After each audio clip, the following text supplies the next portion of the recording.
Hello everyone. आज इस video में हम बात करने वाले हैं मेरे पोस्टपार्टम रूटीन के बारे में। मैंने अपने टाइम में पोस्टपार्टम टाइम में क्या क्या रूटीन मैंने फॉलो किया और क्या क्या रूटीन आपको फॉलो करना चाहिए।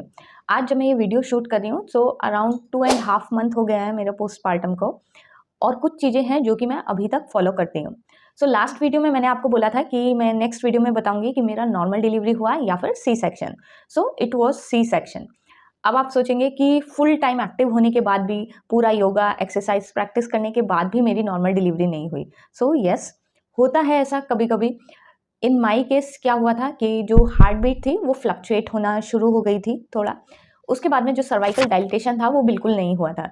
इवन दो मैंने अपना जो एक्सपेक्टेड डेट ऑफ डिलीवरी रहती है उस तक पूरा वेट किया था, बट क्योंकि हार्ट बीट फ्लक्चुएट हो रही थी और सर्वाइकल डायलिटेशन ज़्यादा हुआ नहीं था, तो my husband and my family told कि not to wait, just go for C section. और ये एडवाइस मैं आपको भी देना चाहूँगी कि आप बहुत ज़्यादा एक्टिव हैं, पूरे टाइम आपने एक्सरसाइज किया है, तो ये ज़रूरी नहीं है कि आपकी नॉर्मल डिलीवरी हो।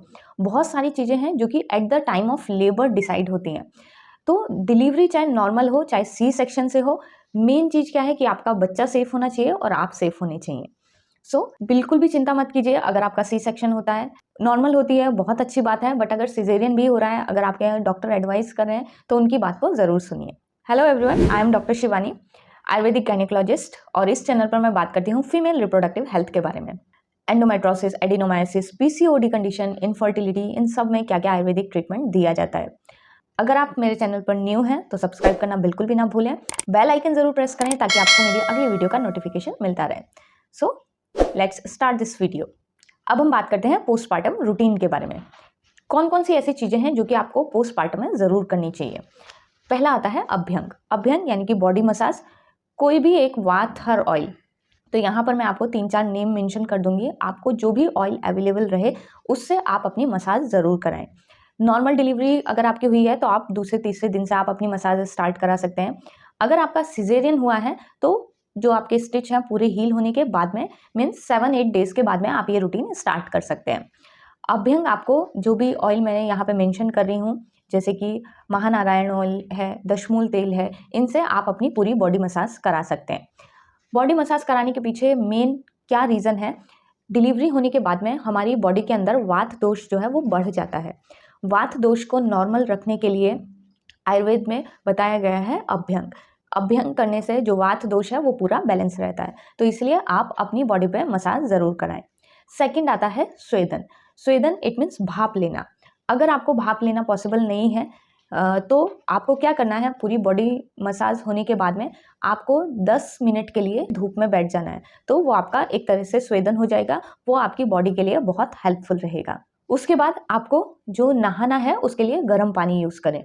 अगर गर्मियों का टाइम है तो बहुत ज़्यादा गर्म पानी ना रखें, बट उसको ठंडा भी ना रखें, थोड़ा सा ल्यूकवार्म रखें। अगर ठंडी के दिन है तो ऑफकोर्स आप गर्म पानी में नहा सकते हैं, आपको कोई भी प्रॉब्लम नहीं रहेगा। गर्मियों के सीज़न में कुछ कुछ लोगों को परेशानी होती है, तो थोड़ा सा ल्यूकवार्म रखें, बिल्कुल ठंडे पानी में ना नहाएं। उसके बाद में कुछ मिथ बताए गए हैं कि कुछ लोग बोलते हैं कि कान कवर करके रखना चाहिए, सर को ढक के रखना चाहिए, पूरा मोजे पहन के रखना चाहिए। तो ये सारी चीज़ें जो हैं वो डिपेंड करती हैं कि आपकी जो डिलीवरी है वो कौन से सीज़न में हो रही है। अगर आपकी डिलीवरी जून जैसे महीने में हो रही है इतनी गर्मी में, तो ऑफकोर्स आप सॉक्स नहीं पहन पाएंगे, आप सर को नहीं ढक पाएंगे, तो इट्स ओके, क्योंकि गर्मी के टाइम में आपको उतना कवर करने की ज़रूरत नहीं है। वहीं अगर आपकी डिलीवरी सर्दियों में हो रही है, ठंडी का मौसम है, तो उस टाइम पे आप अपने को कवर करके रखिए, क्योंकि ठंडी हवा जब अंदर जाती है तो उसकी वजह से वात विकार होने के चांसेस रहते हैं। इसलिए बोला जाता है कि हेड को कवर करें, जो पैर हैं उसमें सॉक्स पहन के रखें, बट सीजन के हिसाब से आपको देखना है, ब्लाइंडली कुछ भी फॉलो नहीं करना है। नेक्स्ट, आपको अपने एब्डोमेन को रैप करके रखना है। तो अगर आपके पास बेल्ट है तो बेल्ट ज़रूर लगाएं। अगर बेल्ट नहीं है तो कोई भी कॉटन के कपड़े से आपका जो पेट वाला एरिया है उसको बांध के रखें। ऐसा क्यों बताया गया है, क्योंकि डिलीवरी होने के बाद में वहाँ की जो मसल है वो एकदम ढीली हो जाती हैं। तो इस तरह से अगर आप उसको बांध के रखेंगे तो वो आपके मसल्स को एक टोन प्रोवाइड करने में मदद करेगा। उससे ऐसा नहीं है कि आपका वजन कम हो जाएगा या पेट जो बाहर निकला है वो कम हो जाएगा, उसका मतलब है कि वो आपके मसल्स को एक सपोर्ट देगा। तो मैं आपको सजेस्ट करूंगी कि टिल 3 मंथ्स तक आपको बेल्ट या फिर अपने एब्डोमेन को कॉटन के कपड़े से ज़रूर रैप करके रखना है। मैं अभी तक जो बेल्ट है वो यूज़ करती हूँ। नेक्स्ट जो है वो है धूपन। धूपन आप किससे कर सकते हैं, तो कुछ आयुर्वेदिक मेडिसिन है जैसे कि गुगलू है, हरिद्रा है, नीम के पत्ते आप यूज़ कर सकते हैं।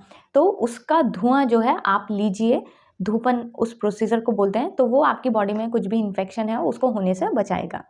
अगर आपकी नॉर्मल डिलीवरी हुई है तो उसके लिए आप योनि धूपन लीजिए। यही जो सारी चीज़ें मैंने बताई हैं उसको एक पॉट में करके उसके धुएं को आप जो वेजाइनल एरिया है वहाँ पे लीजिए, तो आपके जो स्टिच हैं वो जल्दी हील होंगे, क्योंकि ये सारी चीज़ें जो हैं वो एक्ट करती हैं एज ए एंटी इन्फ्लेमेटरी और आपके वुंड हीलिंग में मदद करेगी। सेकेंड चीज़, अगर आपकी नॉर्मल डिलीवरी हुई है तो आप सिट्स बाथ ज़रूर लें।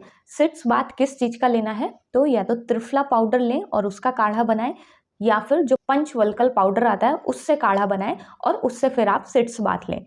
सिट्स बाथ आपको कैसे लेना है, तो आजकल सिट्स बाथ के लिए बहुत अच्छे पॉट जो कि टॉयलेट पे फिक्स हो जाते हैं ऊपर की तरफ, वैसे अवेलेबल हैं, तो आप उनको यूज़ कर सकते हैं।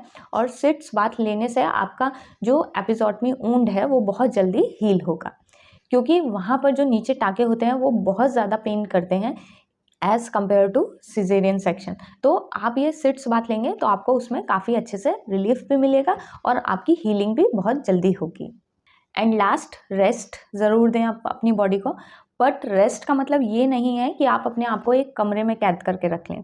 तो बहुत बार ऐसा होता है, कुछ घर के बड़े ऐसा बोलते हैं कि घर से कमरे से बाहर नहीं निकलना है, कमरे में ही रहना है 45 डेज़ तक। बट ऐसा करने से क्या होता है, मेंटल हेल्थ बहुत डिस्टर्ब होती है। तो बॉडी को रेस्ट दें, बट आप बाहर जा सकते हैं, बाहर जाने में कोई प्रॉब्लम नहीं है। अगर आपके घर के नीचे कहीं गार्डन है तो आप उसमें जा सकते हैं, क्योंकि पोस्टपार्टम में मेंटल हेल्थ सही होना बहुत ज़्यादा ज़रूरी है और उसके बारे में कोई भी बात नहीं करता है। क्योंकि मैंने बहुत सारी चीज़ें ऐसे देखी हैं जो बड़े लोग होते हैं वो लोगों पे अपने चीज़ें फॉलो करने के लिए बोलते हैं कि जैसे कि घर से बाहर नहीं निकलना है, ये नहीं खाना है, वो नहीं खाना है। तो मेंटल हेल्थ जो है वो बहुत ज़्यादा डिस्टर्ब हो जाती है। तो अगर आप एक कमरे में बंद रहेंगे और ये सारी चीज़ें आपके दिमाग में रहेंगे तो बहुत ज़्यादा डिस्टर्ब रहेंगे। तो उसके लिए रेस्ट तो करने, लेकिन आप अपने आप को बाहर भी लेके जाएँ। नीचे गार्डन है तो वहाँ वॉक करें, या फिर आप अपने टेरेस छत पे भी जाके वॉक कर सकते हैं। और वॉकिंग बहुत ज़रूरी है, 10 से 15 मिनट तो ज़रूर वॉक करें दिन में। सिर्फ ऐसा नहीं है कि बेड पे लेटे रहें। वॉकिंग आप जितना करेंगे उतना आपकी जो बॉडी है वो जल्दी हील होगी। आई होप आपको ये वीडियो इंटरेस्टिंग लगा होगा। जिनका भी अभी पोस्टपार्टम पीरियड चल रहा है उनके साथ में ज़रूर शेयर करें, तो वो काफ़ी कुछ रिलेट कर पाएंगे अपने आप से। और अगर आपको कुछ भी डाउट रहता है पोस्टपार्टम से रिलेटेड, या आपके दिमाग में कोई भी पोस्टपार्टम से रिलेटेड मिथ है, या आपको कुछ फॉलो करने के लिए बोला जा रहा है बट आपको ये लग रहा है कि ये शायद फॉलो करना चाहिए या नहीं करना चाहिए, तो कमेंट बॉक्स में डालकर आप पूछ सकते हैं। I will reply you. आपके जो भी डाउट्स हैं मैं उनको क्लियर करने की कोशिश करूँगी। मिलते हैं नेक्स्ट वीडियो में। नेक्स्ट वीडियो में मैं बात करूंगी पोस्टपार्टम डाइट के बारे में, कि मेरी पोस्टपार्टम डाइट क्या थी और आपको अपनी डाइट कैसे रखनी है। So stay tune. Ultimately your health is your wealth.